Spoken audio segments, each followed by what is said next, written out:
Are a lot of people mad at you right now?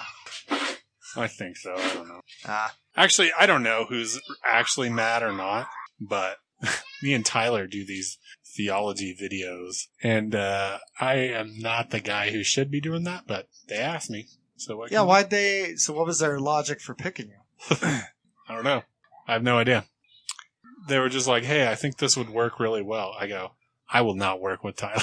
It's Tales from the Ditch. We've got Tales from the Ditch by our house. It's Tales from the Ditch. Welcome to Tales from the Ditch. This is Sean. I am in the podcast studio right now with Seth. We are smoking cigarettes, hand-rolled cigarettes made from pipe tobacco, and it is glorious. The devil's lettuce.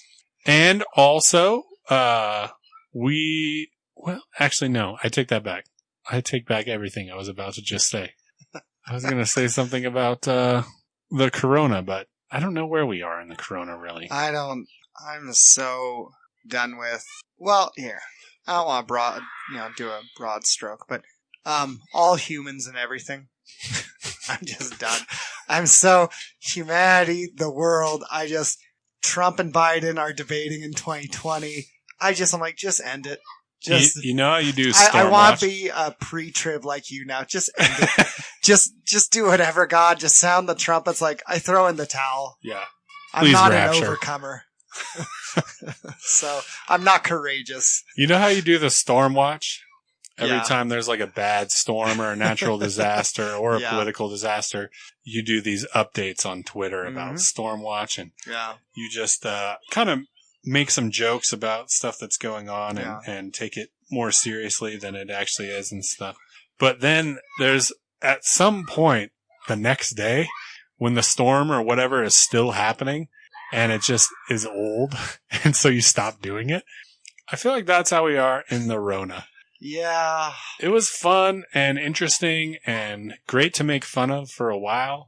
And now it's just, The Stormwatch, not only did I get bored, but then the riots started and I went, well, this isn't satire anymore. And it wasn't that interesting. Yeah. They're like, good one, Seth. Bad weather with a virus and there's looting and riots. Yeah. And that happened. I went, well, crap. I don't care that much about this anymore.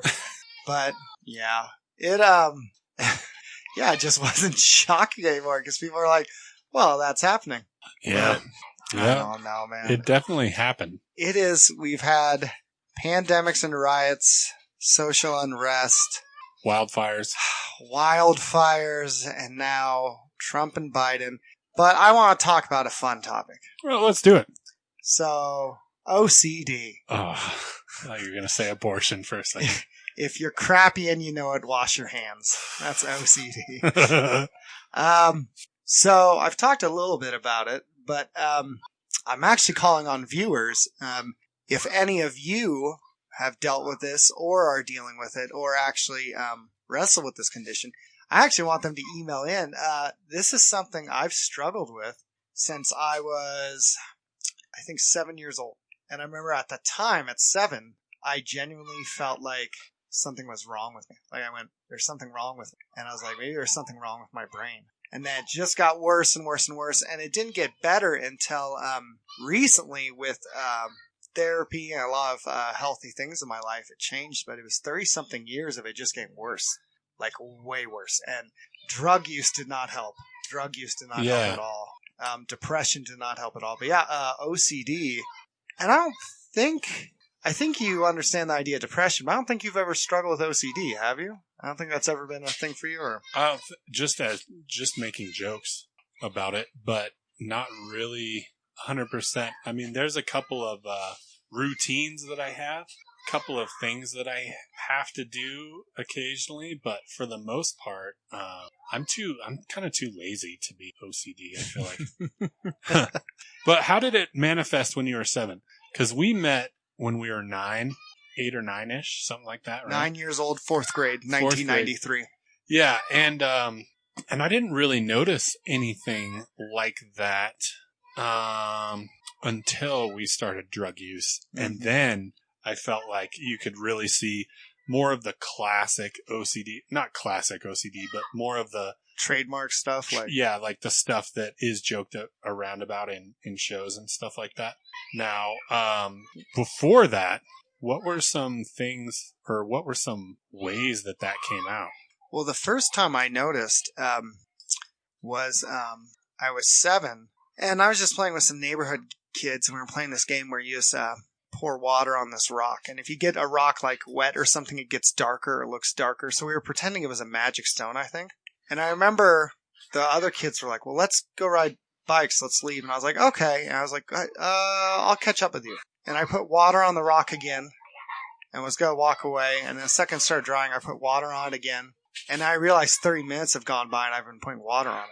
And I have to get the perfect, it was almost like I had to see this perfect darkness on the rock get just right, do this thing just right for some reason. And I was getting a knot in my stomach because I couldn't stop doing it. And I was like, that's really odd. I don't feel like I can go home until I do this. And I kind of brushed it off. And then through the years, I started developing things where I'm always fixing my shirt, with my shoulder, shuffling my shoulders, fixing my fly. Then years later, it got worse where, then I have to check the locks and the windows.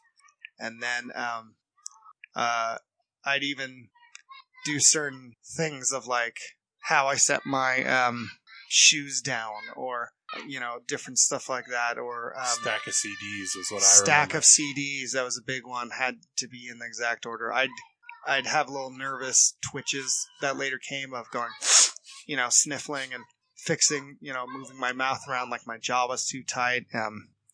Just lots of things. And then at 35, I had about, if you call them little traditions or little, rhythms or whatever, I had 17 of them.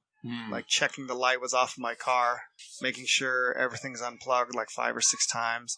And I had so each day I have 16, 17 something things I have to do exactly right, and it has to feel right. Otherwise, I can't go to bed or go home or go to work. So, yeah, it just developed over the years and got worse and worse and worse and more embarrassing where I just make up lies for it. I forgot something in my car. And I run back to my car, check the light again, instead of saying, hey, I have to wait here. Now, I remember you would have I don't know what the correct term is, but fits where if you weren't able to complete the thing, it really bothered you. Yes. And unfortunately, I still have to apologize for when we were teenagers and we were doing drugs and it was a funny thing. And I honestly thought it literally was a byproduct of the drugs, I didn't realize it was something that went deeper than that because I couldn't have imagined that there's actual consequences for things like trauma and bad childhood. But I remember and actually this is something Jason Bennett, who we've had on the show, told me was unbelievably cruel.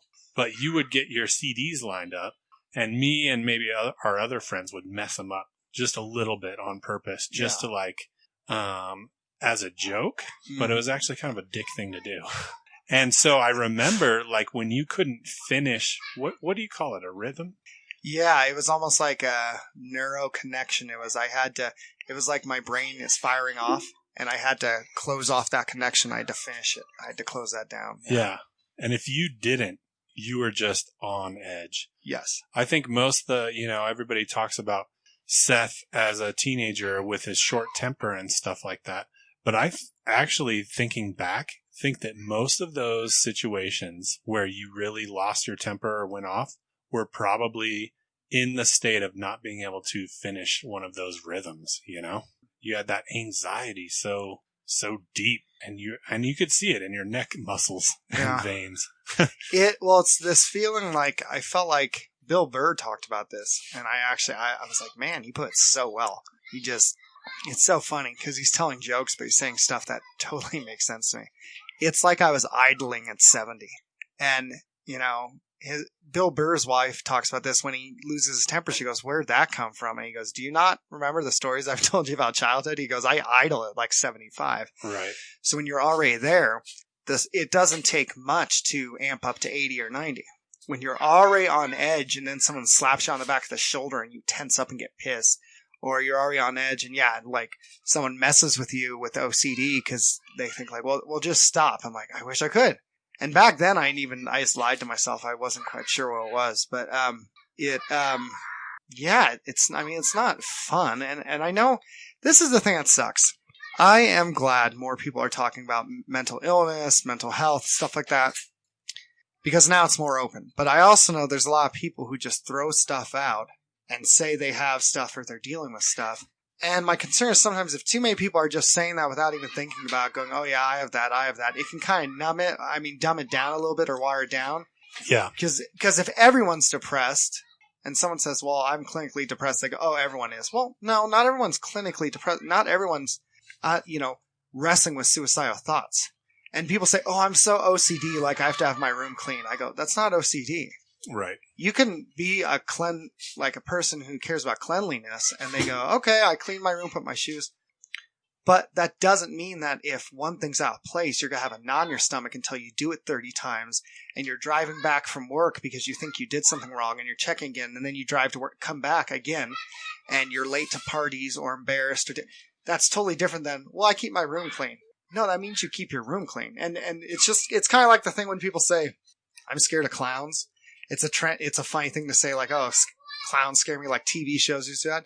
And I go, no, they actually bother me. And they go, oh yeah, me too. I go, no, like they hurt my stomach seeing them. Yeah. Same thing with OCD. Oh, I'm so OCD. The waiter didn't get my order right. And I was like, no, it has to be right. I go, no, that makes you a Karen. It's not.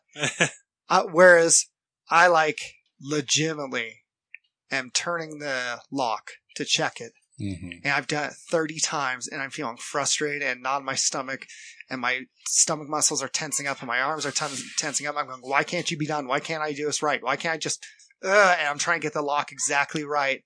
And you're frustrated and you're just like feeling tension in your chest, like anxiety. You're feeling like you can't breathe. That's not the same as I want my order right. Well, most people want their order right. Well, I keep my room clean. Well, that's good. But it's like, so yeah. And I just kind of shut up about it because when you bring it up, it's, oh, sure you do. Or, oh, we'll just get over it. I go, well, it's not like I enjoy it. Yeah. It's not like I enjoy being embarrassed or people go, oh, like I can't tell you how many times I heard this. Like, oh, do you leave something in your car? Because I'm looking inside to check for a light. I go, no, I'm not. They go, oh, what are you doing? I want to say, well, it's none of your freaking business. But to have this of like, I have to do these 18 things or I can't go to sleep or I can't rest or I can't sit down. It's like, no, it's not fun. It's not cool. It's not something I'd brag about and go, oh, it's so awesome. Having people look at you like you're an idiot. It's like awesome. So I don't know. That's just some There's thoughts. Also one truth about it is, I think, I mean, there's levels, right? There's like people who have tics that are just like things that they have learned to do that maybe don't have OCD, like technically or anything like that.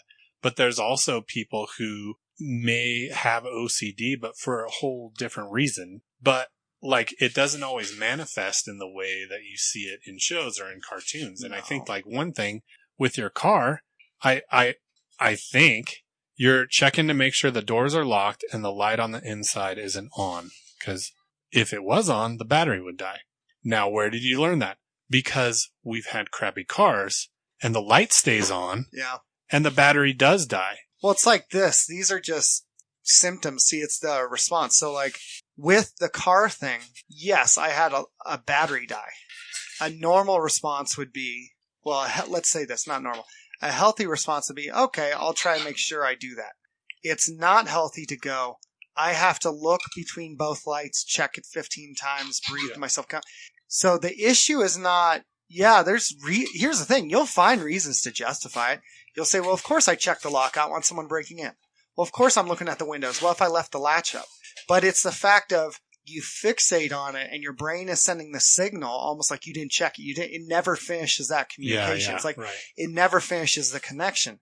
Because a lot of people say there's links to trauma, chaos, issues from growing up to it, and that it's a way of control. Because instead of just saying, well, I'll do my best, I'll check the lock. I'm sure I locked the door and no one's perfect. I can't control everything.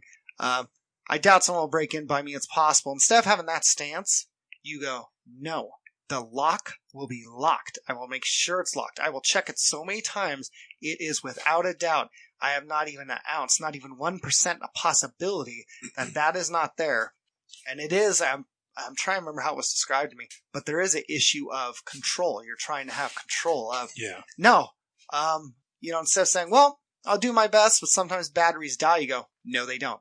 I will always check that light. That light will be off. I will make sure of it. I will not do, and you're looking, a lot of it, there can be fear intermingled in that. And there are lots of links between that and anxiety and tension and stress and worry and what triggered. But yeah, you'll always find things along the way. That's the thing that sucks, to justify it or rationalize it of what habits you build up or what traditions you make. But that response is the overarching thing, the big umbrella, which is for some reason at a young age, your brain developed this response, this way of, OCD, obsessive compulsive, behavior as a way of managing things and feeling control, instead of a healthy way of learning to manage stress, instead of a healthy way of how to deal with, how you feel of the world and worries and fears.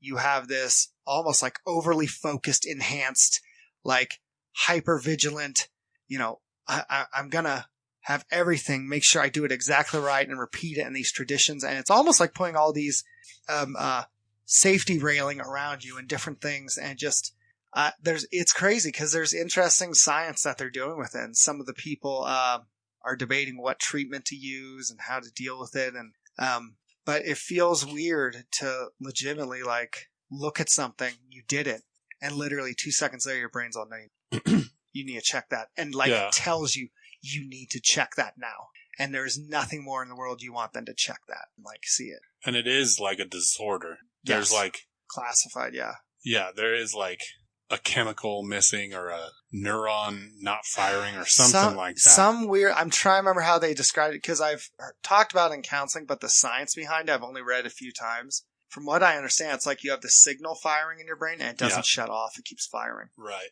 But a lot of that, I believe, is from developmental stuff growing up so early on. Because if you think of it, that's great. That's where your brain is learning, how do we react to our world? How do we engage with it?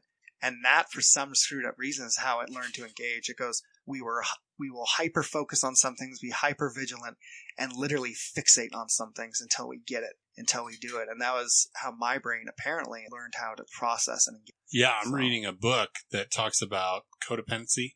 Yeah. And it talks about one major symptom of codependency is compulsiveness.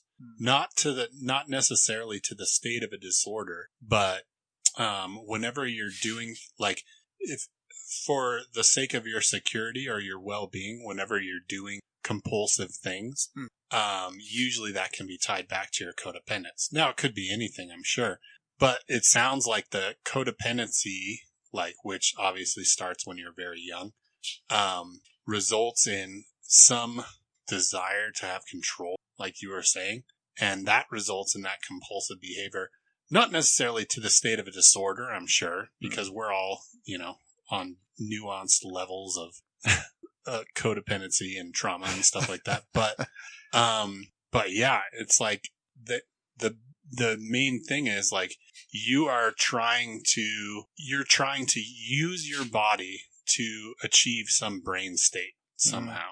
Like you're searching for some brain state that gives you comfort or something like that, or security. And it sounds terrible. The thing is, your brain is crazy. It's trying to deal with a wound. It's trying to deal with trauma. It's trying to deal with, okay, we couldn't control this. We can't handle this. We can't, it's trying to give you some system. It's interesting to process or handle things. Or it's as simple as that's the way it learned of, no, this is how we handle things. We learn that developmentally, this is how we engage or how we fix that problem. Or if it's like my brain said, okay, what do we do when we are afraid? Yeah. Be hypervigilant. Okay. Right. What do we do when we don't think things are in control? Get tunnel vision and give all your focuses and don't care about anything else. That's why I would get mad when I'm focusing on something and someone distracts me. And I almost get irritated, what? And it's because I'm hyper focused. It really, our brains really are trying to manage things and do things for us. Even the whole idea of when someone doesn't remember something, a lot of the time it's, your brain is trying to protect you. It was like, no, at the time we couldn't handle that. Yeah. So we're like, no, we can't think about that. So it's hard because there's these things where you could say, it's almost like good intentions, like, thank you for trying to manage it, but it's not really healing. It really is just vaguely managing it of, oh, Seth is really scared. Seth is terrified of something. Well, just make him always focus on everything to the nth degree until he gets it perfectly right. And we will prod him and drive him until he does it exactly the way he should the rest of his life, and we'll be fine. And it's like trying to manage that instead of, a kind of healthy response of, yes, there are things in the world to be scared of, but I can't control them all. I can do what's reasonable, of certain reasonable precautions. I can wear a seatbelt. I can, get a security system. I can have a job to try to have food on the table. But I also have to have some, ability to let go of, but I might get hit by a car across the street. Or a security system could fail and some could still break in. Or they could never break in. My wife could live to 100, or she could get a disease. And it's not to be apathetic, it's to be a little more reasonable of what can you actually control? How much attention do you give this? And even going back to, and when did this start? What age was it when this started? And why did your little brain think this is how we need to handle this? Yeah. This is what we need. And even realizing, hey, I'm not that age anymore. Like almost like a chat with yourself, like, hey, we're not 7 anymore. And I know we did this to survive. We don't have to anymore. So there's just so much to it, and it's interesting because a lot of this now is, just looking at people's brains, and what it's connected to. I think, don't quote me on this, I think there is a higher level of OCD among not just trauma, but people with, certain forms of PTSD. So there's lots of links of just your brain's trying, but it didn't find the right way to engage or the healthy, balanced way. And it's the same thing, like perfect example. These people who just couldn't handle things growing up, so all they did was learn to disengage, just pull away. Well, then they get married and their spouse has a conflict. And even if it's not a big conflict, even if their spouse isn't being mean, the spouse says something and they immediately disengage, pull away, don't talk. Right. And you go, well, why are they so stupid? Why can't they show emotion? Why are they so stubborn? That's how they learned. That legitimately is. They go, that's how we protect ourselves. We pulled away, we disengaged, we alienated ourselves because the alternative to us seemed overwhelming or terrifying or just too much. But now you're going, well, but you don't have to do that anymore. Yeah. So it's interesting the things we learn where basically it's almost like this deal we make with ourselves of, look, we got to survive. Here's what we're going to do. And you come up with this plan. And then years later you go, I don't like this deal anymore. I don't want to survive this way. So, you know what I've realized about myself? I don't have an OCD that I know of or anything like that, but kind of just in that same vein of that, what's that book? The Body Keeps Score, or The Body Keeps Count, or something like that. The body, something like that. But the whole concept is like sometimes, your brain moves on from things because they're traumatic, but your body still holds that reacts to them somehow. And, anyway, so I realized whenever my dad was mad or disappointed or depressed or angry or something like that around me, he would always sigh. He'd always be like, do you remember my dad doing that? Yeah. He would do that one. So he'd always be like, he does it in a weird way that I can't do. Anyways, just a small thing like that, right?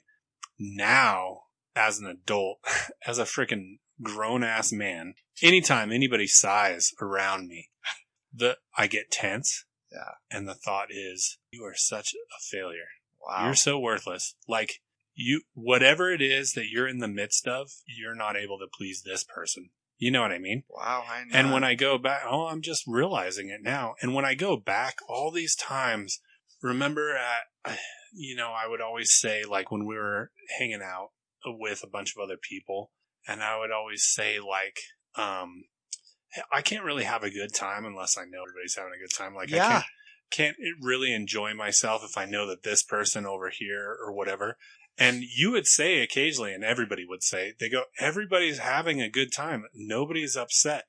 But I know for a fact I heard somebody sigh. You know what I mean? Or I'd say, screw them. Who cares? Well, why do you give a crap?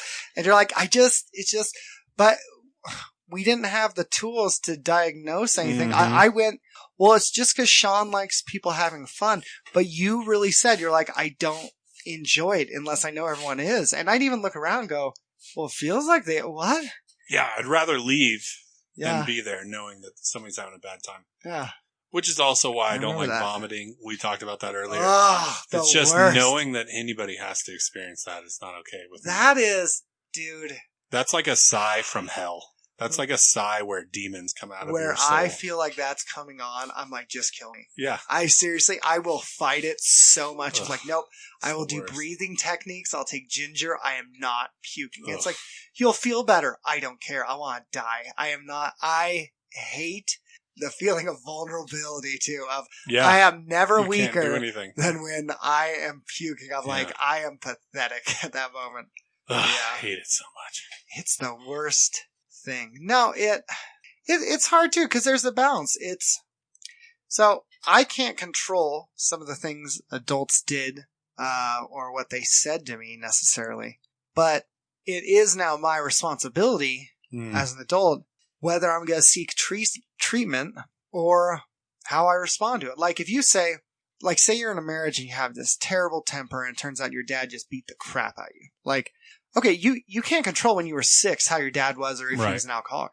But now it is 100% your responsibility to seek out treatment now, though. Now you can do something about it. And for the sake of your relationships, I do think you're 100% responsible because now that you're aware of it and know what it could do or damage your relationships or even harm your children or spouse, I think there is an obligation. I think leaders too have an obligation that when they see there's something unhealthy in them, for the sake of the people you lead, even if it should be for yourself, but even just for the sake of the people you lead. If you're aware of that, you couldn't help it back then. You can't look at a 5-year-old and go, oh, why'd your dad leave your mom? That's on him. He was an adult. But now as an adult, okay, I am so sorry. That sucks. That hurt. I love you. What do you want to do about it? And that's not a judgment of like, fix it. It's, no, there are options out there. There are, see, that was bothering me. There are options out there. That's healthy.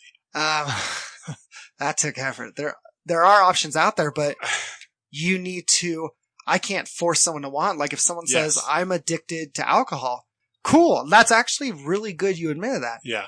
And there are options, but I can't force you. And as much as this is most likely from other things in your life, now you do have a responsibility, especially because, if you go out there and get drunk and hit someone with a car, that as sad as that, I get your life was hard. That's on you now. Now, this is the only time in your life you can control now a little bit or have some responsibility. So it's, I couldn't control certain things back then. I couldn't control, the first friend I ever made died when I was 5. I can't change that. What do I want to do about it now? Yeah. And even when you meet with someone, a lot of the time they go, what do you want to get out of this?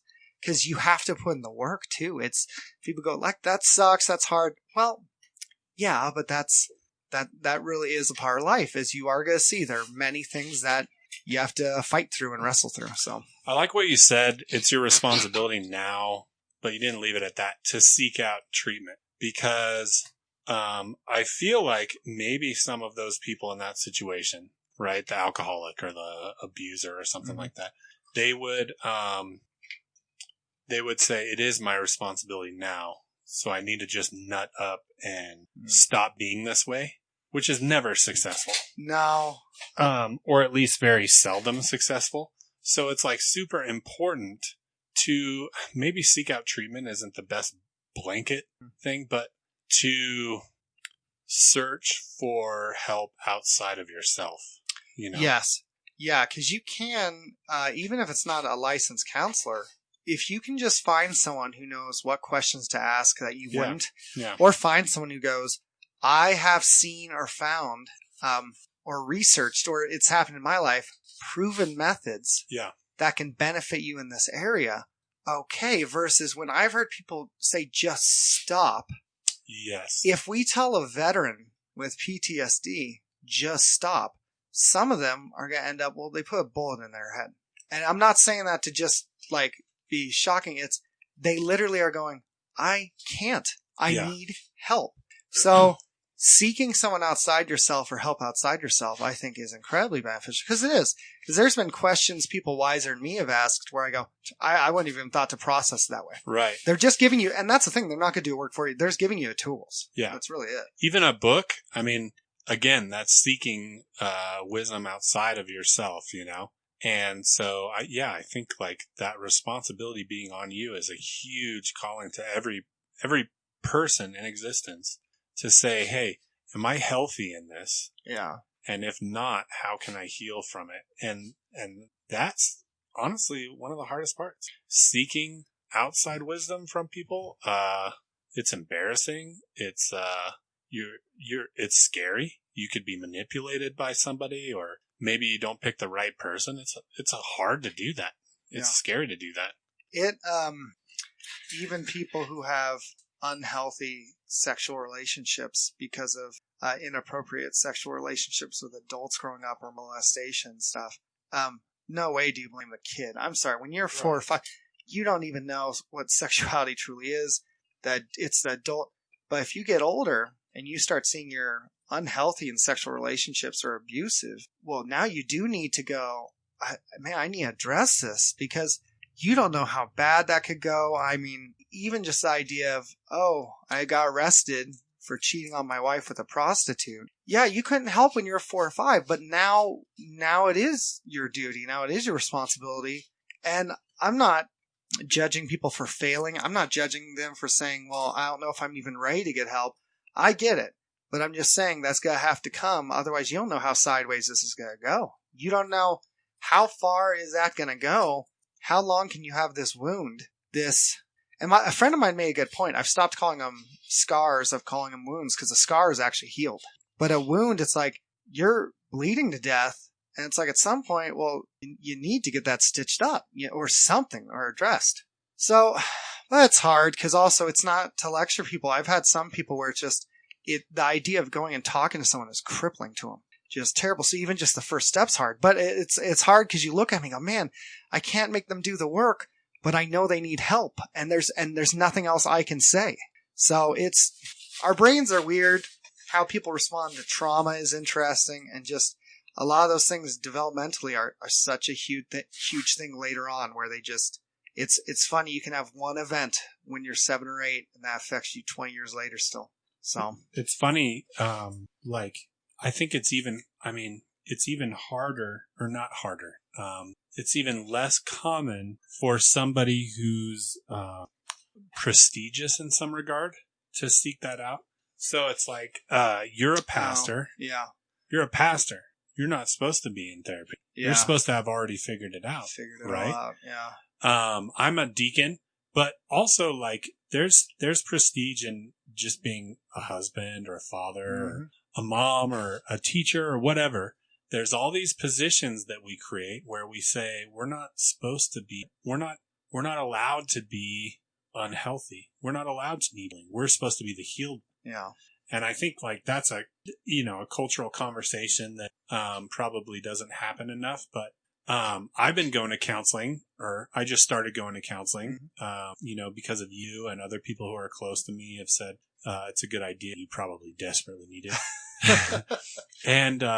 And the counselor that I'm seeing, it's kind of one of the things that he has said is, like leaders, this guy is a really good guy, and he counsels people within our church, specifically in Sparks. And he said some of the hardest people to actually get to open up or heal is leaders, because they are used to being the leader. Yeah. They're used to doing the counseling, not receiving the counseling, and they're the least open, but they're also the least able to be vulnerable. And it makes sense, because the conversation is that you're unhealthy. You need to go to a leader. They'll solve your problems. But that's not accurate, I can't tell you how many people I've recommended where I did soul care with them, and I give them a name, and they're like, what's this? I go, oh, it's a professional therapist. And they're like, but you're a pastor. I go, yeah, but you may have biological issues I don't know. Yeah. You just told me you had this many years of trauma, and I have to be able to swallow my pride sometimes and go, this is out of my depth. It's one thing if a guy goes, hey, like, I've kind of just been wrestling with this little thing that's kind of mildly frustrating. Can we just talk about it? Yeah, I can handle that. When a girl says, my father molested me for 20 years and almost beat me to death, there's stuff there that I can pray with her and care for her, but I have to go, I think you need to see someone who's an expert, like a professional, because this is going to be a journey that you need someone to give you, one, tons of time, two, uttermost focus that they can walk you through professionally. They know what to ask and do. Right. And there's just things I wouldn't even know what to do. And there are people I've met where they tell me these horror stories where I go, I can barely listen to this. How can I walk you through it? And it's okay to say, hey, I'm not that guy. I want to get you help and recommend them. I have like 3 or 4 people who I recommend where I go, hey, I would talk to this person. And it's not to be mean. I tell them, I go, we can still meet. I say, we can still meet, but, and I'll talk to you, but I am recommending for deep help and guidance in this to go this professional to walk you through it. I'm happy to chat with you, but just know this is not gonna get the job done. Well, and sometimes, I'll just speak from within the church community, cause I feel like I have a right to comment on that, but yes, sometimes there's a bias. Like if you're doing marital counseling and you're a pastor, you want more than anything for these people to reconcile and work it out. Yeah. And that bias may honestly inform the counseling that you give those people. Absolutely. Even if really sometimes if there's like abuse, maybe there's a tiny tipping point that could cause a pastor to give somebody bad advice when it comes to an abusive relationship because of their desire to see that marriage succeed. Yeah. Or I can think of like good intentions. In my situation. Yeah, absolutely. Good intentions. Like we obviously think that, abortion is something that we would want to avoid, but I'm not a doctor.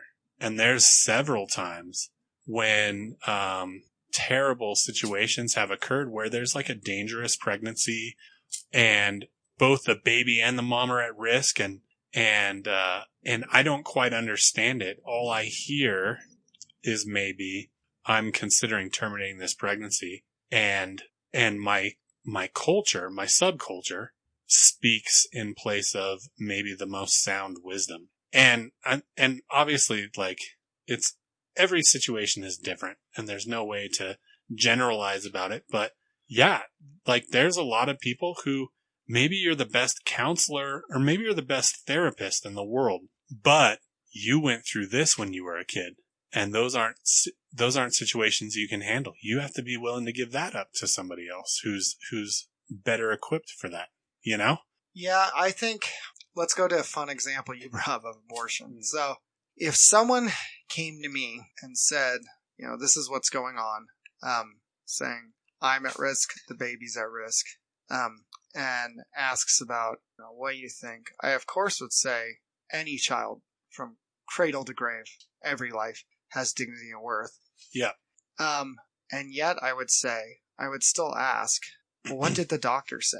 Right. I would still ask. Right. Now you can get in this whole debate of, some people say when the mom and child's life is both at risk, what they do isn't necessarily an abortion. You get into semantics and logistics. Yes, but I'd say yes. Even if we had to sit down and talk about, the baby has dignity and worth, I would want to know, and I think it's reasonable to say, where did you get this news from that your life was at risk? Who'd you talk to? If she says a doctor, I'd immediately go, oh, well, whether I agreed with them philosophically, theologically, I would say, well, what did the doctor say? Yeah.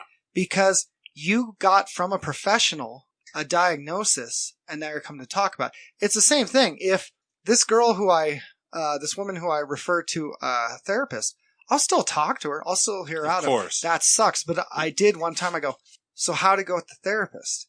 Because I don't know that. There's just questions, Sean, that they ask. I go, oh, that's a really good question. I don't think to ask it. Mm-hmm. I'm not, and why would I? I'm not trained. It's the same thing. A mechanic, when he looks at an engine, there's things he goes, oh, is it making this sound? I'm like, it is. I didn't even notice it. But you're trained to see that. So there is something to say for someone with training. And I'd say this, not every counselor's good, just like not every fireman's good.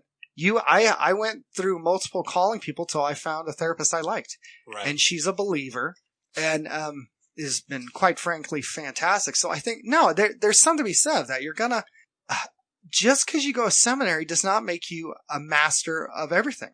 Because stay in your wheelhouse. I'm not saying you can't speak into everything, but just because you have a seminary degree doesn't mean now you're a political science major, you're a therapist. We're not. And that's why we say soul care. We're not licensed therapists. You are not a licensed counselor as a pastor. And you might need to outsource and say, this person knows it. I'm not that guy. And that's okay. Right. Totally. And I think I've made the mistake of, as a leader in the church, trying to answer questions that I had no right to answer. Same here.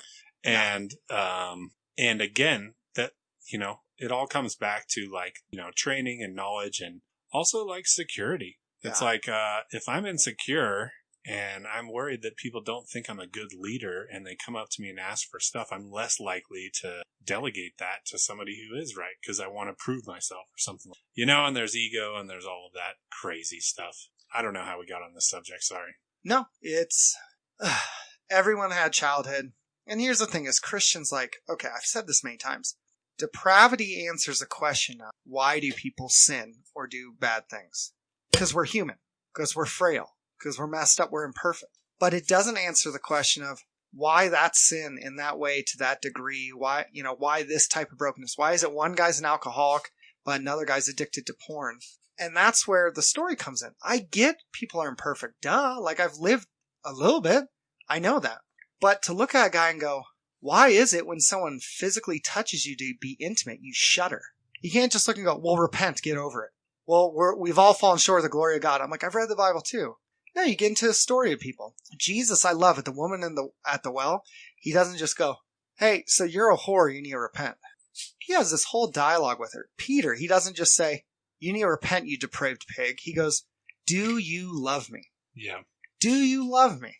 Even John doesn't say, I am just a guy Jesus hated. I'm just a worm. He goes, I'm someone Jesus loved. I was beloved to him. Yeah. And people go, that's kind of arrogant. No, he knew his identity. Yeah. The most important thing about him was he was loved by Jesus. There's nothing arrogant about it. And I really doubt that if it was this arrogant, sinful title, God would let him use it over and over in the Bible, not call it out, he's beloved. He felt like Jesus loved him.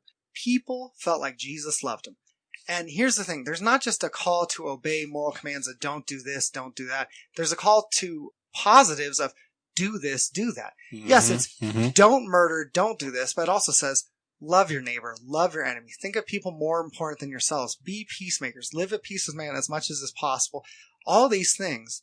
And the story matters. It's David was a broken king who God used well. I also find it curious that when the prophet came, his dad didn't even bring him out. His dad didn't even bring him out. And you go, well, that didn't affect him. I think that's BS. And there's different kings who saw things, who were affected by the culture they were in.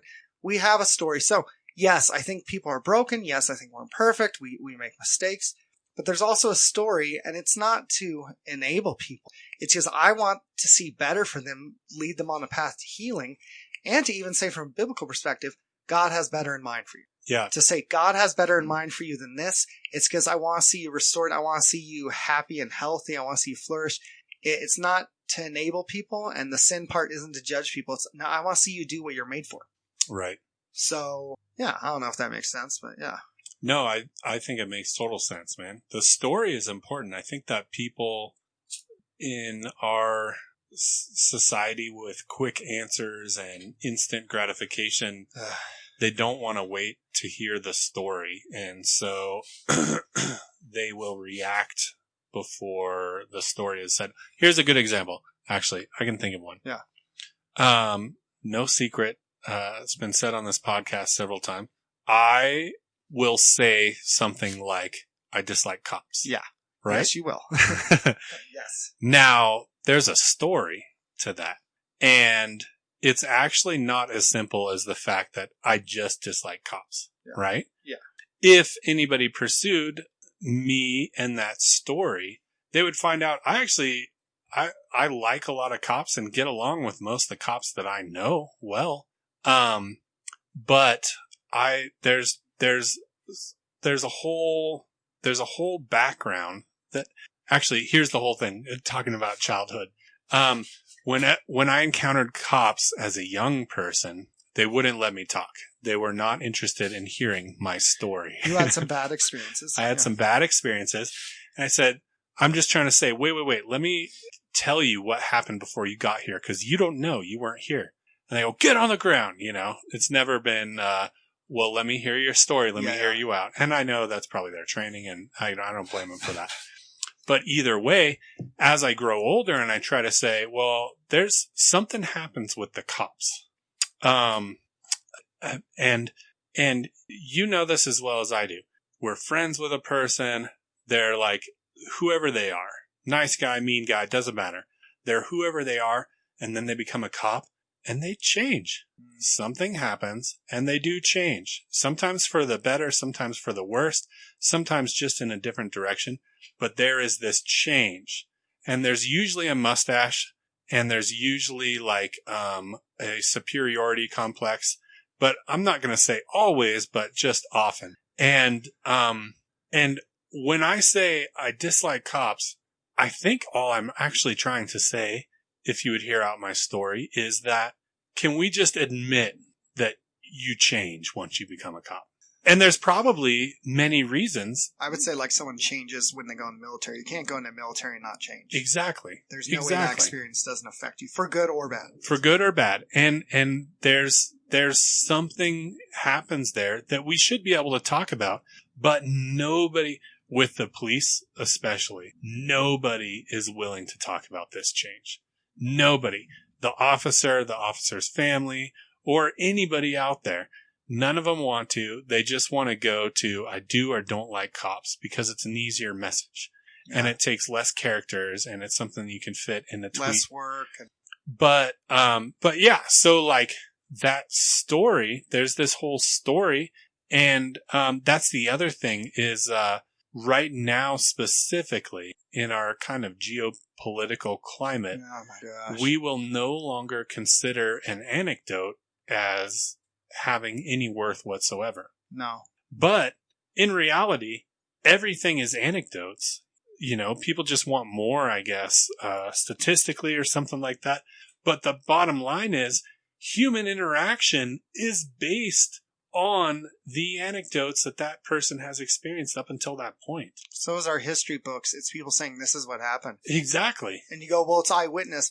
Eyewitness is just hundreds of people saying, I had the same experience. I saw the same thing. Exactly. It's just a lot of anecdotes. If I can, all right, I know this may not cheer you up, but I've said it before, so I won't say his name because I'm respecting his privacy, but the cop I know from Elko, who serves at the church out there, I will say the one thing I was impressed by was when you become a cop, you've already known the world kind of sucks. Yeah.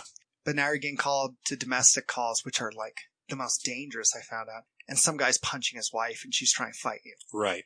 He, to his credit, I was kind of worried because I was like, what's this guy do to his marriage? Because the divorce rates can be worse in the military police. Of course. What's this guy do to drinking?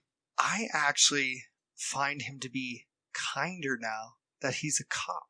Yeah. And not, it's not to like crap on your thing, but just talking to him, I go, somehow, because he talked about at the BLM protest out there, it all went peaceful, and then some guy drove by and calmly put his hand out the window holding a gun, driving by, just to threaten him. He talked so calmly and kindly about it. And I told him I was praying. He said, I truly thank you, man. Listen to everything I had to say. Here's this guy who's younger than me, smart, respected in his community, and he's just listening to me go on and on, politely listening. I'm giving all my opinions. And if you're listening, man, I respect you. You're a great leader. He's a great husband. Sadly, I've seen guys I knew from high school who, first off, they were sociopaths back then. They were nuts. And now they're cops. And I go, what is your freaking deal, dude? Like, it's turned up to 11. They're always wearing a hat of something, like whether it's military or ammo, or I'm not bashing on those hats. My father-in-law has it, but it's like always a hat, the hat, the glasses, the 5 o'clock shadow, the same post on Facebook about the NRA. They are dialed to 11. They're always on. Yes. And I listen and I go, I don't even know if, like, I make jokes about it, but I go, I think you hate humans now. Yeah. Where now, it's not like a joke anymore, like, oh yeah, I hate humans. It's, I think you see people as scum now. And they've seen terrible things, but I'll say this. It's, to quote Justice League, there's an animated Justice League where Batman fights an alternate version of himself named Owlman. And his universe, Owlman was Bruce Wayne, but he became this nihilist and this crazy psychopath. He wants to commit universal genocide. And Bruce Wayne from our world, is himself. And they're talking about their differences and why one went down one path and the other went down another path. And he's fighting Owlman, and Batman drops him and goes, you know what? There's only one difference between us. He goes, we both looked into the void. He goes, but when you looked, you blinked. And it's like they both, this guy from Elko and this other dude, both saw what was terrible about humanity. But my friend in Elko leaned into human connection and started serving more and connecting and communicating with people, being vulnerable, and became strong in it. Like, he's strong emotionally. This other dude was so shaken by it that he gave in and just, in a sense, let the darkness in, became like it. And now it's like, there's two types of people, cops and scum. And you go, okay, man, I don't know how that matches up with the Bible, because he's not just including himself in that. It's, no, I'm the good dude. They're all scum. And if they get put down, and you're like, okay, man. And he is at 11. Like, being around him is tense. It's not relaxing. It's not enjoyable. So. Yeah. And I think, like I said, there's a lot of cops who I really respect who do actually, there's a change that happens, and it's a change for good. And I think it's exactly that. It's instead of letting that darkness in, it's them still separating themselves from that and trying to actively,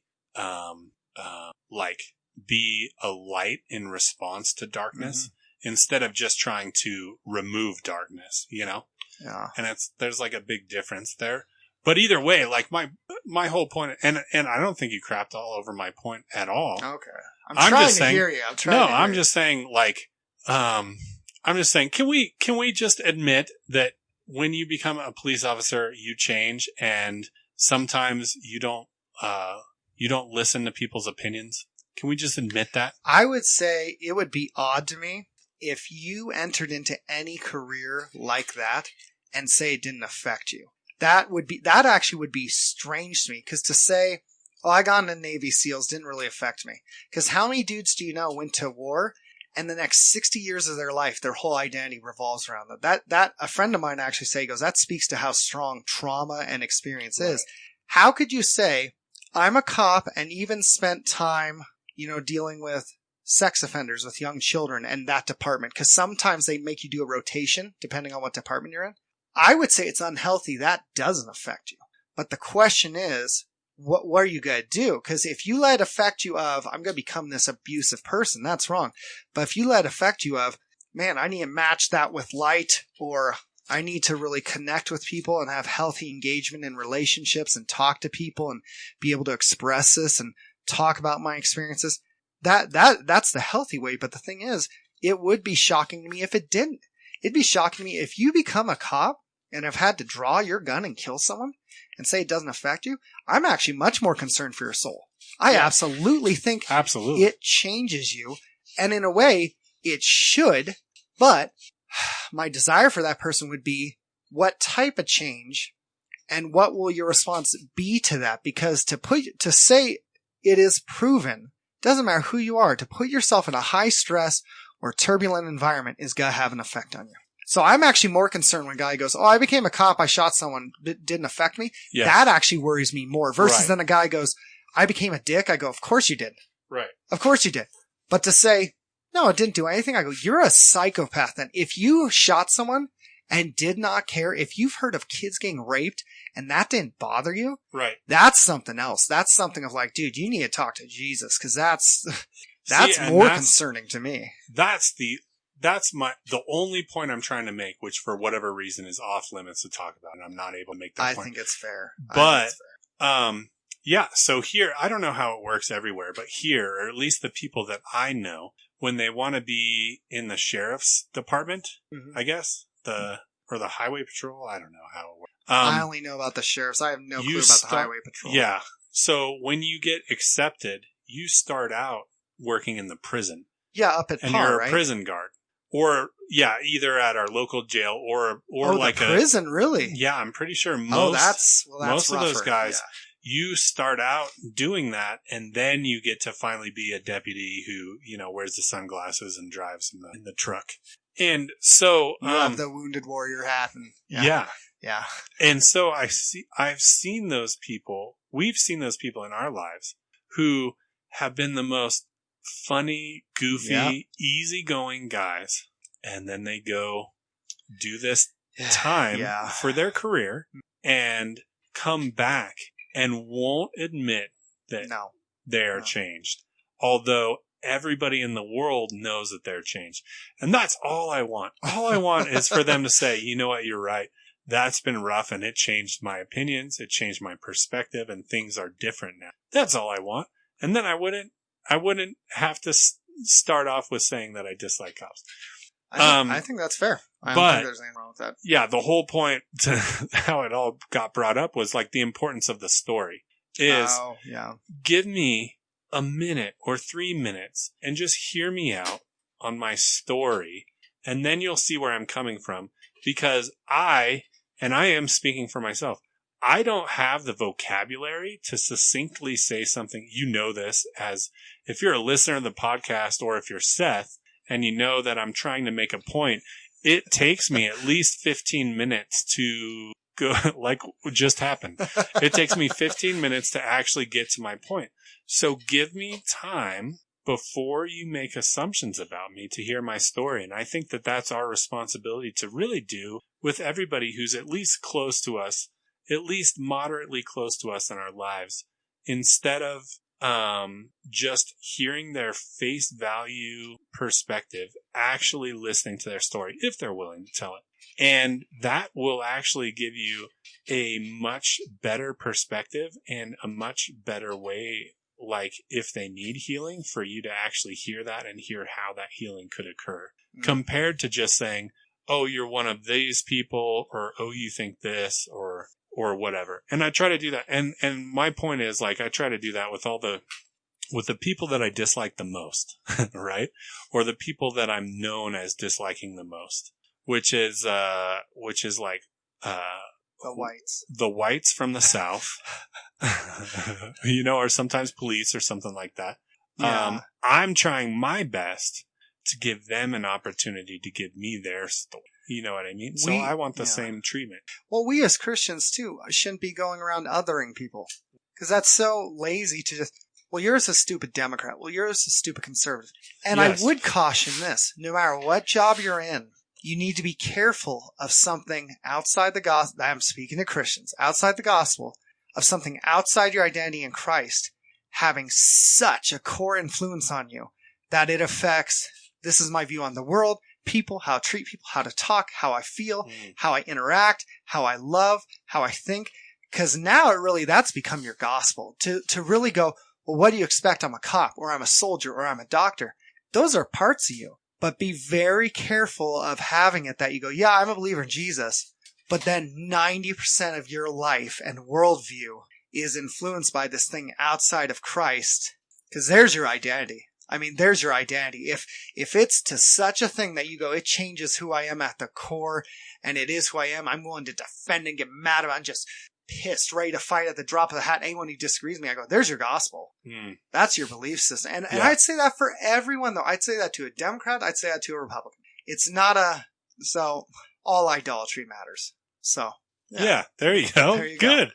So. I think, you're saying too, it's hard to actually engage somebody's deeper identity on the internet. Or with text. Gosh, that is just disastrous for me. That's gone wrong for me so many Facebook is like, oh gosh, so many arguments. And I think that we're unpacking a lot here because I just started counseling. I think that a lot of I think that all of this comes back to the cops. I have this feeling all the time that you hear the auditory signals that are coming out of my mouth, not you, but everybody, that the world hears the auditory signals coming out of my mouth, but doesn't hear what I'm saying. And a lot of times that's their problem. And a lot of times that's me just not having the vocabulary to describe stuff. But And it makes me so mad that I react, especially when I had Facebook. And that's like the thing is, when I hear from somebody who has a lifestyle that I 100% disagree with, right? Yeah. Just like, I just think you're just, on the surface level, I just think people like that, whatever this thing in my mind is, are just pure human garbage, right? Yeah. It's even more important for me to not engage them through typing and engage them personally. Absolutely. Through talking, and that's hard to do. For example, juggalos. I just have never, I've never been a big fan of them. And I know, obviously, being straight edge and hardcore to some degree, Seth, you had your run-ins with the juggalos too. Hatred for them, yeah. But I literally have to, at some point, say, if I have this thing burning in my heart that every time I want to talk about something bad, juggalos come up, I need to go hear a juggalo story. And I haven't really been able to do that yet. But I think like there's enough of those people in my life that I could spend the rest of my life doing that. And to some degree, I should make some effort to go out and hear the story, hear more about why people are who they are, instead of just throwing them in the category of who they are that I don't like. Sounds like work. It's a lot of work. Sounds like a lot of... Yeah. I think it is. Well, and people don't want to do work. Shepherding people is not...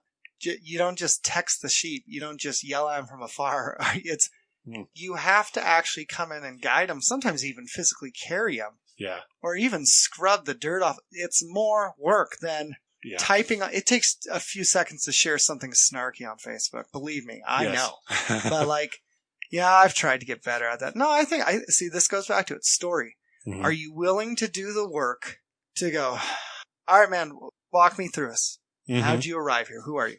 What's this all about, man? And it's not necessarily to win an argument or even change your mind. It's to know them and even give them an avenue where they can just talk, where they can just be human for a second and go here and speak it and say like, yeah, this is what I've been through. Sometimes even just talking about it is so good. Just to say, I lived this. What do I do with that? So that being said, when we were 9 and if I were to engage you and your story about your OCD things, tics or whatever, or routines, if I were to engage you, would you have at that moment just been offended or even maybe completely ignorant to it? Not that I had the capacity to engage you back then, but if I were to say, hey, why do you do this? Would that just piss you off? I don't know back then. I think it depends on the person. And here's the thing. There is a very good possibility, even now as an adult, you could do everything right and someone's just abrasive. I've tried to connect with people and be civil, and they still tell you to piss off. And they just want to fight the world. They're ready to argue with everyone. So there is that. So one, there's that possibility. Some people just might tell you to piss off regardless. You can try to reach to them. They are shut off. They don't want to engage, and they might just not be right. At that age, though, I don't know. I think I might have been more tempted to lie because I don't know if I was ready. It was such a point of shame. I don't know if I was ready to even dive into that. And the idea of telling my parents and making that to them to go to counseling would have been embarrassing, just mortifying. Yeah, of course. So I don't know. I don't know if I was ready. So if I'm me and you're you and we're 9, and somehow I have the ability to engage you in your story and you're not ready. Yeah. How can I be a good friend? Just wait until you are ready? Support or what's me my responsibility? I would say support me. How? Like this, like you see me messing with stuff and you go, like my wife actually does for me. She goes, is there anything I can check for you? And I go, what do you mean? She goes, I can go check the windows in the third room and the lock. She goes, I'll know they're locked. I'll know it's checked. I go, you sure? She goes, yeah. And she comes in and she goes, I checked them. I looked. I am confident. And here's the thing. I'll trust her brain over mine. Wow. Really? So, and even if I say no, just the fact that I go, thanks for trying to take that burden off me for a second, just for a second. Even if you say this, I go, I didn't lock my car. You're all, I got it. You go back, check it. You go, it's locked. I go, you sure? You're all, look at me. It's locked. And you go, okay, yeah, you're right. It's locked. Because now it's not just me. It's 2 people going, Seth, it's locked. Right. That's good. So That's what I would say. You got, because some people aren't. Even if you say, "Hey, you want to talk about what your parents did?" They go, "My parents didn't do anything." Yeah, yeah, exactly. Okay, well, and it's gonna be a hard road when you see them like having a panic attack or anxiety. You're just sitting by them, going, "I'll just wait here. If you want to talk, I'll just wait here. Let me know if you need me to get you water, or if you need to walk around and breathe." Because some people aren't, and you can't make them. You can't make them. It's I've tried to do that sometimes, like pushed people a little too much. Where I was like, okay, I was trying to do their work for them. You can't. So no. Oh, his headphones are sweaty. It's hot here. I keep forgetting to turn this on. We got anything else? I don't. That's all I had. I wanted to talk about that. Yeah. I meant what I said in the beginning. talesfromditch at Gmail. If you've had these experiences, email. I'd like to hear them. Just tell your story. We're not going to go and share them. And maybe you'll get to see, like, you're not alone in this, or maybe you already know that, but it'll just be good to give voice to it. Also, if you're mad at us, I'm sure we said something that bothered you, email us. And what's our Patronus? Hold on, this is a big deal. Yeah. This is the first time you have ever said that you would actually look at the emails. I know. I usually ignore them. This is a big deal. If you're listening, make sure you take this opportunity seriously, because it might not happen again. This will never happen again. You will never get your money back. No.